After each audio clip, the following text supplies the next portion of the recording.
Welcome, guys. What started as a labour of love, a really good opportunity some 3 years ago, is now starting to come to fruition. And within the room, we've got some of your seed investors, and you can sort of see what's happening. And now we've actually got an opportunity for the rest of you to participate in really what started, as I said, a really good idea. Patrick's going to run through the constraints and all the good things that are happening within Frankston. Then I'm going to finish off and do the normal thing, give you an offer. Welcome, Patrick. Thank you, everyone, and welcome. I've got to correct Michael there. This project has probably done 2 deaths. Had to be resurrected twice. It's been our labour of love, but notwithstanding, it is one of our special projects. And I would like to talk to you a little bit tonight about the background as well, and so that you understand why this is actually quite a special project for us. This project is located in Frankston, and some of you might think, why Frankston?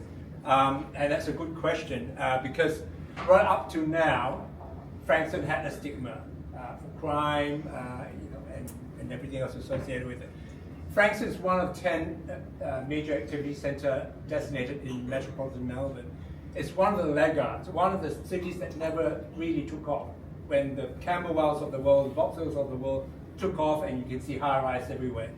But tonight I'm presenting our view of Frankston and our development called Bayview. This is a view from Nepean Highway, and this is really the foreshore of Frankston Beach. Now, I'll go through it with a little bit more information.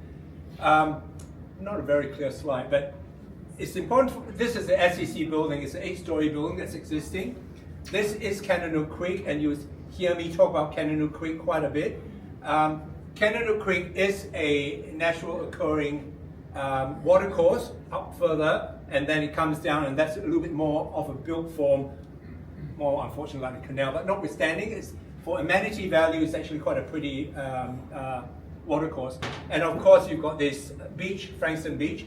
Frankston Beach connects all the way to Portsea, continuously all the way to Melbourne.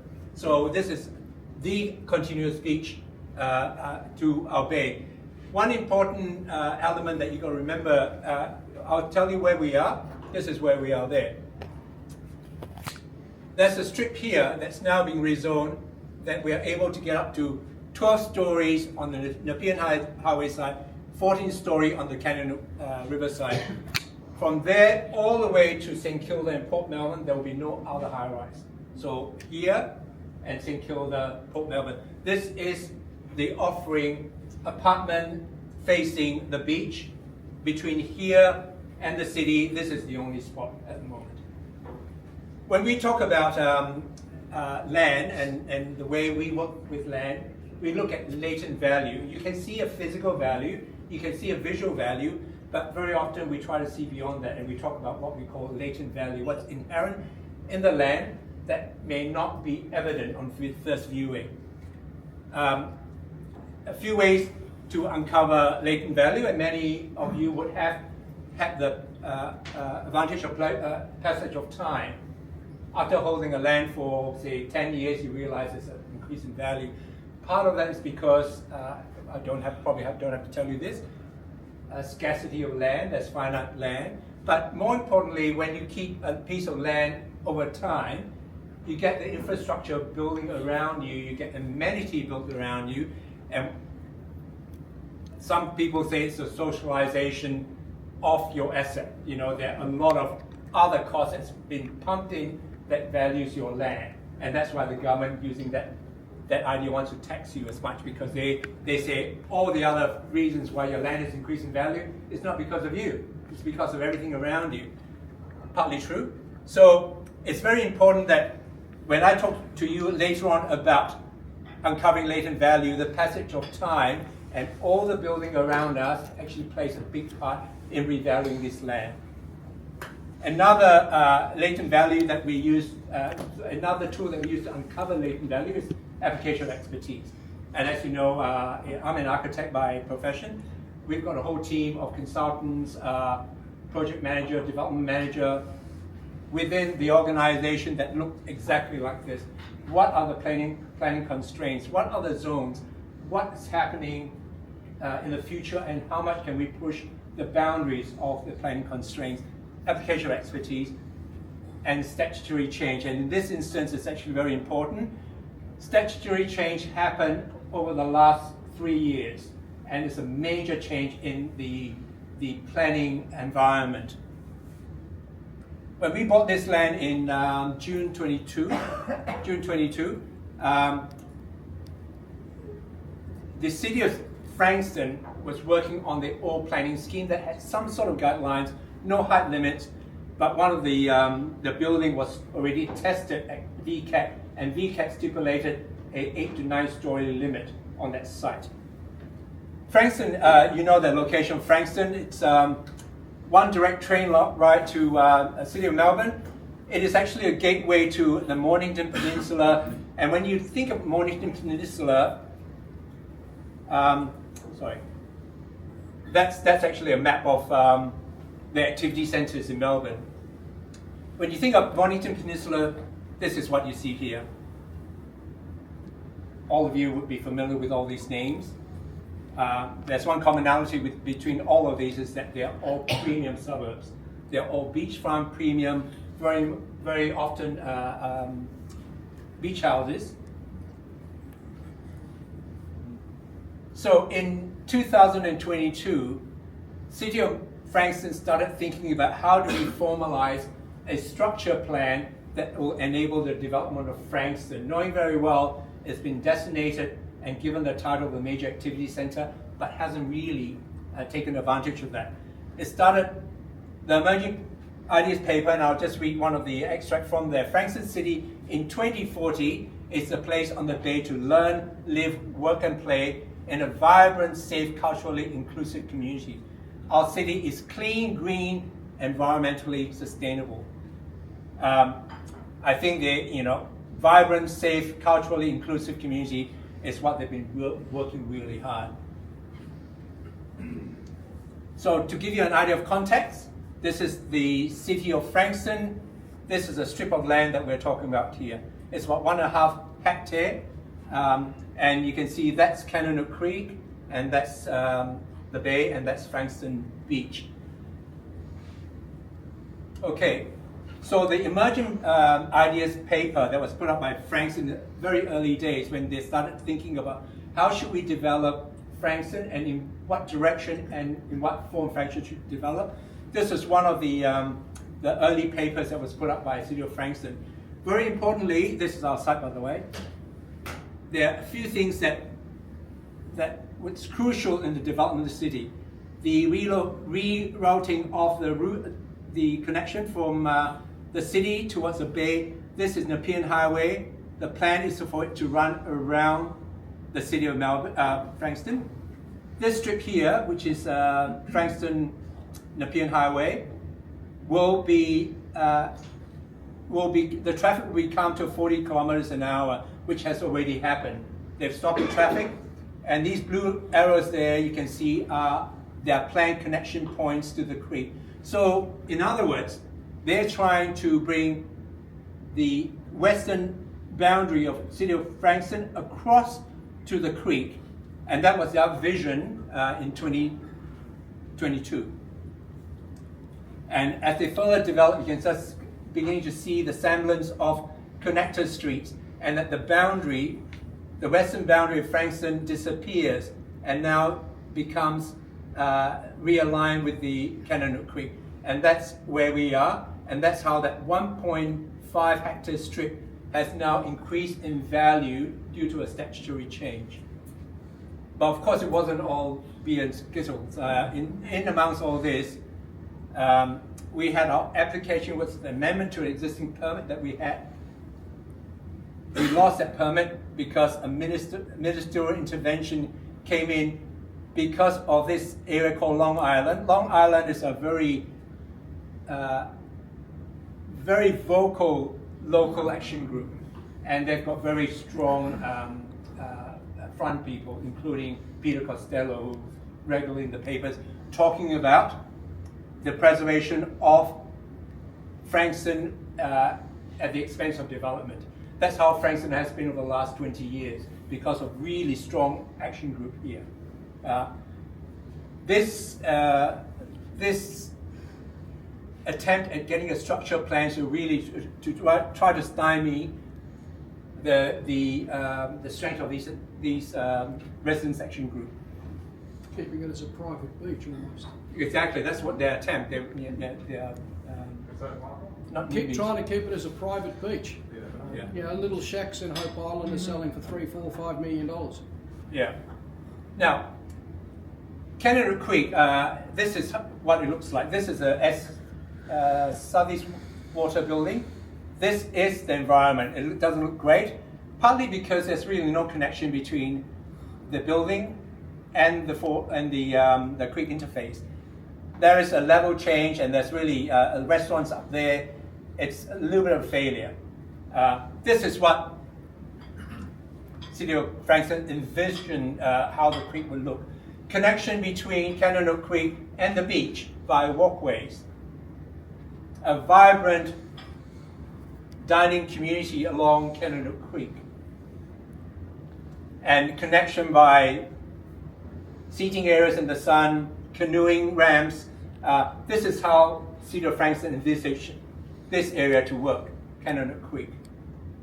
And earlier this year, after a couple of years of consultation, including a planning panel that I think Alan and his team was involved, Alan and his from HWL, were involved in helping us get through this as well. C160 was finally adopted. So what we have now is now a structured plan that actually solidifies what can happen in that area here. And these are the plans, right? We're here. So we are in Precinct 4, the Promenade, a thriving hospitality and entertainment precinct focused on Canada Creek and Nepean Highway. Ground level users will include hospitality, entertainment, retail with residential office accommodation. Hospitality is a main focus for council. In fact, all development along Precinct 4 on the Canada side has to allocate 3 meters of their frontage, which we have, towards food and beverage outlets. So they see this as a continuous F&B area in time to be a destination center for restaurants and drinks. This is a height heat map. In the middle of the city, you can go up to 16 stories. These areas here, 12 stories, where we are up to 14 stories there. So now we've got a structured plan in which we can now formally make application to council, which we have. The other important reason why we're so excited about this site and Frankston, City of Frankston in particular, is that there are not many cities within metropolitan Melbourne that has got the level of services support as well as amenity. One amenity, of course, is this continuous beachfront, but what it has is it's got a shopping centre equivalent to a Doncaster, brand new. It's got a brand new train station completed in 2023, $67 million worth of construction. It's got a Chisholm TAFE, which is in now stage 2 expansion, and that's about 60 million, sorry. This is 67 million to 60 million. A big format shopping centre, Coringal Hub. It's all there. Bunnings, JB Hi-Fi, Kmart, everything's there. Monash University Frankston campus established. Frankston Hospital. $1.1 billion have been spent over the last 4 years. It will be finished end of this year and be open as a regional hub for healthcare. Think about all the retirees, and that's the main market there. This is an important element in deciding to live near the city of Frankston. And then the cultural centre, the art precinct, there. Think of any other cities, whether it's Box Hill, Camberwell, whichever, and you think about, does any of them have these kind of built amenities, public infrastructure already there? None. This is the only city there. And I'll highlight one development, a private development called Horizon Apartments, which Michael will talk two in a little bit later. Horizon happened to get its permit in 2019, I believe. Danny Chiama is a fellow developer that we constantly keep in touch. He got his permit by the city of Frankston because they were just into COVID, and Frankston was in a panic that everything's going to die out.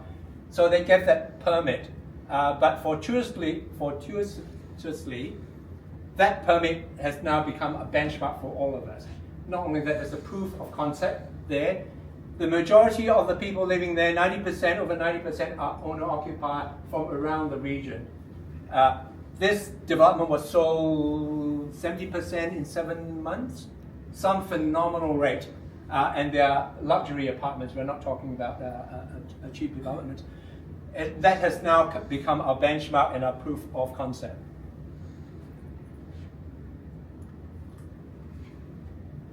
So within this this area here, we just talked about Horizon, which is a little bit out of context with this area, and that's why I brought it up that council, I think, was forced to actually approve a development even though there's no other planning application there, and this is a little bit out of context. They approved it there anyway. As it's happened, it's now fully occupied.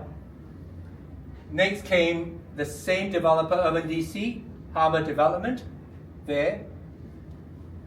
They bought the land after us, but they managed to get that a little bit faster than us.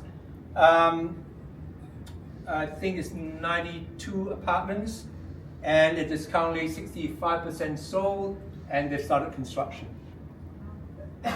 We are next, Baylight.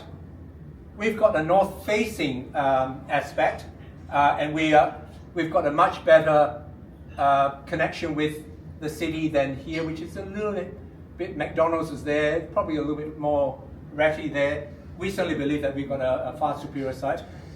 We got a permit beginning of the year for 105 apartments. We're tweaking now, making them bigger. I think we're down to 98 apartments, and that's got a permit. Pace is the last one on the block, and Pace Development is 167 apartments, but Pace did not get the permit. They lost their application at DCAT. So they are in the moment going through the second round. That'll be more investor type stock. Likely to be a different stock. Ours is very, very similar to Urban DC's, and we've got now proof of concept 2 there, and we're using the same agents to sell our development as well. This is the view of Cannon Creek's side. This is our view of what the dining precinct will look like. And you can imagine all the other developers following that requirement, to create a continuous food and beverage area along Cannon Creek. Beach Street elevation. These are all the north-facing apartments. We've got a recreational floor, which is our pool deck, gym, private dining, and this is the environments that we're looking at here. Typically the residence entry, 12 Beach Street, and back full circle to Nepean Highway, 98 apartments, 24 one-bedrooms, 32 two-bedrooms, 42 three-bedrooms, food and beverage outlet, a retail store facing Beach Street and Nepean Highway, a swimming pool, gym, private dining, wine bar, hydrotherapy, sauna, plunge pool, basement car park, and lockup, and some lockup car parks. This is the campaign that started now. About to start. This is the marketing merchandise that started now. Concept. Yeah, but the campaign will start. This is the beginning of the ideas around the interior color palette. Very beachy, very, very subtle. These are treatment room, steam rooms. Again, using the very similar tonal colors right through.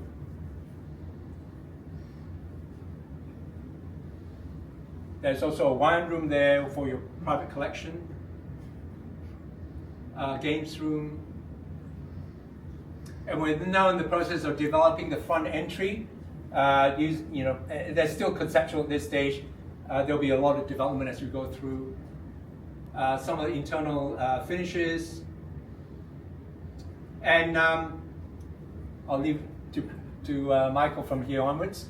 But look, it's gone through, even though it's only been 3 years, it's been a really difficult 3 years. But notwithstanding, I mean, this is what we do, and notwithstanding, we've come up with, I think, a really good product here, and we are really looking forward to taking it through. We've secured premises very close by for the sales office, and we're going to fit it up over the next 2 months. And our sales campaign, if everything goes to plan, will start in October. Michael? Thank you, Patrick. Yeah, thank you.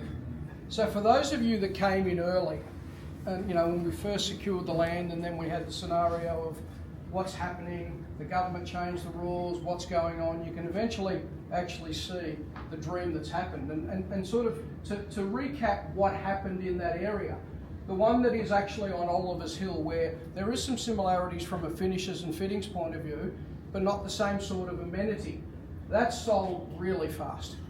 It's 95% owner occupied. I think they got 70% of the apartments sold within the first seven months. And it moved really well, and it set a precedent. Speaking to those agents, come down then to Harbour, which is just down the road. They basically reached more than 60% pre-sales. Again, owner occupied. The catchment is Peninsula, but it's now starting to come back into southeast, and they're even starting to grab people from the east. Because as Patrick said, when you actually look at the amenity of beach, those of you who, a lot of you would have met me and we talk about investment. The first thing I'll say to a lot of people is don't invest in an apartment. Small apartment. Why? Because it doesn't have that wow factor. If you historically look at Melbourne, any apartments that are probably 100 square metres plus that have got some sort of amenity or views are the ones that keep their capital and keep including. Now, we're not here today saying invest in an apartment. But what we are saying is those of you who got the foresight with us to start off, and you've been getting your 17% for the last 2.5 or 3 years, generally this is why you've been getting that sort of return, because our community is built from everybody participating in development and getting development type returns. The pace, I understand from their past projects that they've been selling, smaller footprints, cheaper prices, looking for that investment stock, and we feel that along with, say, Harbour and Horizon, what's been done, there is a significant downsizer market. Already within our community, there are people who are actually looking at moving there at some point in time. I think Akron's got his eyes on it, Mary's got her eyes on it. We're all sort of thinking about, hey, I could even be looking at something like this, because you've got that amenity. And the one thing from a saleability point of view, that northeast aspect that Patrick was talking about, you're actually going to have the majority of the apartments within this development having great views. From about 11 stories, there's your view. Now from the podium, which is the pool, third deck, you're actually seeing beach. So what is happening at the moment, we've arranged for our marketing people to take some drone shots, and when we set up the display suite, it'll be set up in such a way people can point to an apartment on the model and the views will actually come up. And we are to show people what they're looking at, what amenity. Our marketing team, I know Felicity, Jesse, have been working really hard with our marketing department to come up with something different. And when we first saw that name, we sort of, what does that mean? And then we started to see the pictures, and we started to actually see dawn, dusk photography, etc. Initially, the name that we were going for when some of you first invested, you may remember, was called the Nepean, and it just didn't quite sit right with me based on the fact that it just noise, traffic, etc.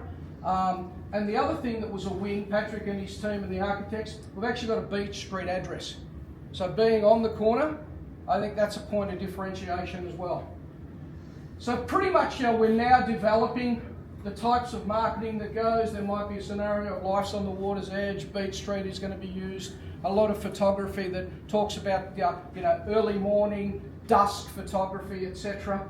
And the colour palettes are working through that. Now this is what we're working on now. And when I get to my offer, that's part of what we're actually doing. The process of setting up a display suite within 100 metres from the site, there's going to be a, what are we calling it? Space for it. On Scaffolding. site, Scaffolding. Scaffolding. View People go up platform. there within Tower. 100 metres back towards the shopping precinct. We've leased the corner office of about 150 square metres. Yeah. It's actually it's going to be fitted out like an apartment. Right, it's going to be fitted out with the same finishes, same fittings. There's Patrick designed for the display suite. It's actually going to have a kitchen. It's going to have an area there, a lounge, a bedroom, and so people can get a feel. Right, so the height of the ceiling's actually within the sales suite of 3 metres. We're going to have a scenario 2.8. So people, downsizers, we've been working very closely with the agents, real estate champions who've sold the last 2 projects. They know the market like the back of their hand. They know what sells, and they know the type of marketing that works to actually get us, my demographic basically, looking at downsizers who want to have lock-up, luxury, things like wine rooms and steam rooms, etc., that they can lock up. When they're there, you've got basically morning views, nighttime views, you've got all the amenity just walking straight across from the beach. So this is what the display suite is going to be set up to do. Now all this is not cheap. Right, we're going to basically fit them out properly, full marketing campaigns, and that's what our next raise is going to be all about. So, roughly, think about $14,000, $15,000 a square metre. That's roughly what they're going to be selling for. Right, we haven't worked out the final prices yet. We're working on that, but just to give you a concept, this is not, pace type, investor type stock. Basically, you're going to have, a livability of apartments from probably $1.5 million up to $4 million. Right, there is going to be some 1-bedroom stock starting at a lower level. So when you actually look at it, so at the moment we're pretty much at the stage now where marketing's being prepared. Those of you who started with us 3 odd years ago, you remember we said roughly 4 years. You've got a payout coming. That comes pretty much when we get the construction finance. So once we've got 60% pre-sales, construction finance will tip in. Initial investors, seed investors will come out, or earlier. There's an offering at the moment where we're saying 12 to 18 months, we should get our pre-sales. They got them within 7. We're allowing 12 to 18. We're offering anyone the opportunity at 12% per annum, payable within that 12 to 18 month period. So those of you who have already invested, you're smiling, you say, hey, we got 17. That was Peter's words. We got 17, it's 12 now, is it? All right? But he was smart enough to get in early at a seed stage. But we don't have any short-term investments for our investors, and this is one that does work. 12 to 18 months, targeted 12%. We've got a capped 10% with a 2% bonus when we get our pre-sales within that period of time. History says the area has generated those pre-sales. Ask the agents in the area, Nick, the market's picking up, right? So we're all heading in the right direction. So those of you who would be interested in getting 12% target over the next 12 to 18 months, there's some brochures around the place, expression of interest. Initially, just stick an expression of interest in, then you can meet me, I can go through the A to Z. If you have any family or friends that want to take advantage of that, it is a limited raise. First in, best dressed. Any questions for us? We're going to be around having drinks and food. Does anyone want to ask any questions while we're standing up here? No? Come and see us privately. Enjoy your drinks, have some food, and we look forward to welcoming you and joining us in this exciting project. What food will be one of the... Well, basically... Nothing you can eat, Pete. Peter, there will be plenty of places with scotch. All right? Beach facing. Wine bar, but yes. no whiskey bar. Well, No karaoke too. and no karaoke, but they do want the creek side to have food. So think about, food outlets, think about ice creams, think about anywhere near the beach. It's not happening anywhere. St Kilda's the other side of the road. Here you're almost beachside, creekside, and this is why we're really, really excited about it. It's going to be a unique offering. If you want to basically join Mary and Anchor and go and live there. What I didn't say is any investors who've actually been part of the process, let us know, we give you first dibs. So we'll actually give you the opportunity pre coming on. This is one of the most sexiest projects I've seen come through. Yeah, it is pretty sexy. But yes, anyone who has invested in the project, either now or before, if you contemplate that you might want to be interested in one of these apartments, do let us know and we'll give you opportunities pre-sale. And we just won't release them to the agents when they actually sell them. I haven't told them that yet. Mary's already selected hers, so. Okay, cool. And the more and more, actually, I don't know whether I've told anyone, but the more and more I look at the plans, I probably sell in Doncaster and come up opposite the beach. That's probably an option as well. So, yeah, look forward to you joining us. Those of you that supported us 2 or 3 years ago, thank you. You can now actually see it come to reality.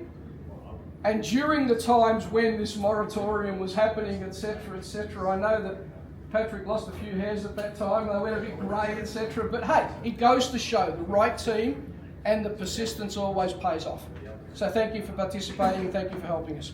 Feel free to have some drinks, have some more food, and we're here to answer any questions. Cheers, thank you.